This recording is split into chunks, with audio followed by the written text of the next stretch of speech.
big windshield. It's kind of nice in a way. It sprinkled some rain a while ago, and well, I guess it was nice for that, but I just hate it. Looking through that windshield, it drives me nuts, and it makes the bike look not that good. I'll probably keep these just because I like going on long trips. These mirrors gone, these bars, I'm changing those. But for the condition of this bike and the price, it was a standout deal, so I had to jump on it.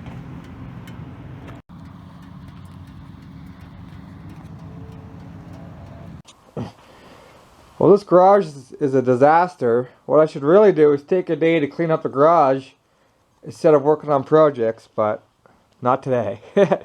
So I started mocking up the handlebars here. And in this particular bike, all the wires run through the handlebars and then up into here. So everything kind of just got to get locked into one place. So I just have this windshield on now. And then, so I had to, mark all the wires with tape. Unhook all the wires, pull everything apart to get the wires up through here because they come down and up into here. So I had to pull the wires out of that. And it's kind of a major process. So I got things kind of mocked up here. Over there I have the fairing. And I seen, looking at my other bike, the windshield came up to about the same spot as the fairing. So I just used this for mock-up until the fairing came in. So now I'm going to just kind of dummy put this headlight back together, pull this off, and then mount the fairing. Once I get the fairing mounted, I've had to pull the fairing back off. Then I'm going to have to cut the slots and holes in here and in here and get all this stuff mounted up. So it's going to be a bit of a process, but that's where I'm at now. Man, I have a lot of patience for some things and just no patience for other things. Like that friggin' all that light bar crap, you had all the wiring coming in through and then up into there, so I had to friggin' find the wires and cut them and pull all those wires out. Now I'm going to take the windshield off, and he's got this clever 12 volt port, which is nice, but he ran it through there, so it looks like he cut the wires, ran it through, and then joined it. So now I gotta, I guess, cut the wires somewhere or do something to get that back in through. Oh man, people and their little clever wiring, their little clever custom accessories just makes things frustrating. Those are some pretty wild bars. But so yeah, that 12 volt plug, I just snipped it off. It's still live because the wire goes in behind there, but yeah, these are some pretty wild Z-bars. So I got some good solid mounting points here. This is where the old windshield was mounted, so I'm going to get the fairing put together and start trying to piece that on. So this is the piece that comes with the fairing, and I remember from putting on my other fairing that right here, this is the bezel piece that goes around your headlight. It goes something in like that. So you just got to notch this out here to fit around your gauge because it interferes. Okay, so these here pieces are bolted inside of the fairing. You put the bolts in from the inside with the washers, and then it comes with these thin threaded inserts here. They bolt like that, so now you got a solid studs. So then when you bolt this inside of your fairing, these are your mounting studs. The last fairing I did, I decided to glue these in from the inside, and the glue wasn't holding, and it was a complete nightmare. I ended up getting it to work, but this is the way to do it.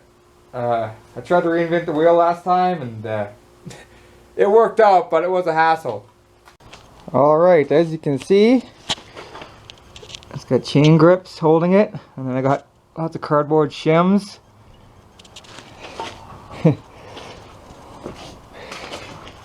And this side, it's got a little clip tape there and a piece of string tying it in place. The shim there, I measured, so I made sure it was shimmed equally around the headlight and by the forks, and then I measured here to here and here to here. You see on these, when you just look at it, it looks like the fairing sits on crooked because this is smaller and it's a different size and shape than this. So when you put a windshield on, there are different spaces here and here.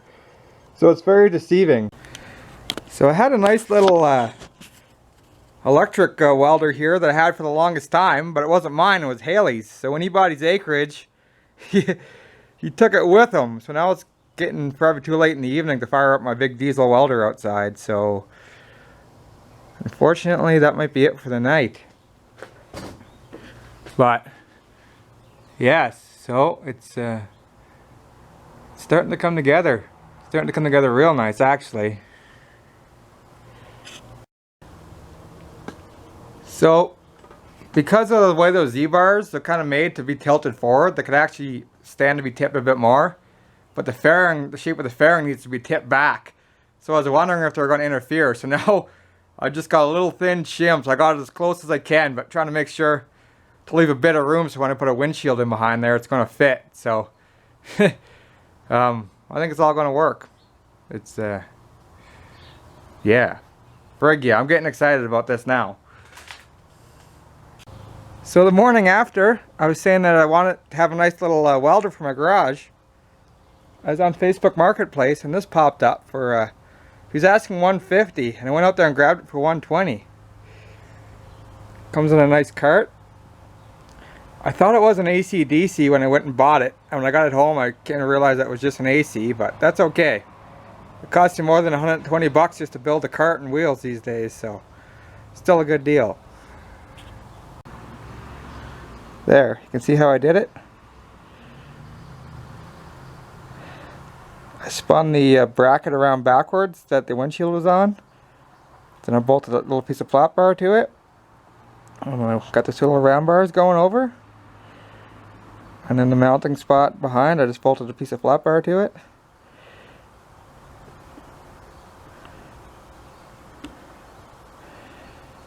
And that's that. So later on, I'll get all the handlebars and everything mounted. Then I have to pull that off and fully weld it. So that'll be it for this video. Next video will be me trying to sort out those handlebars. Stay tuned.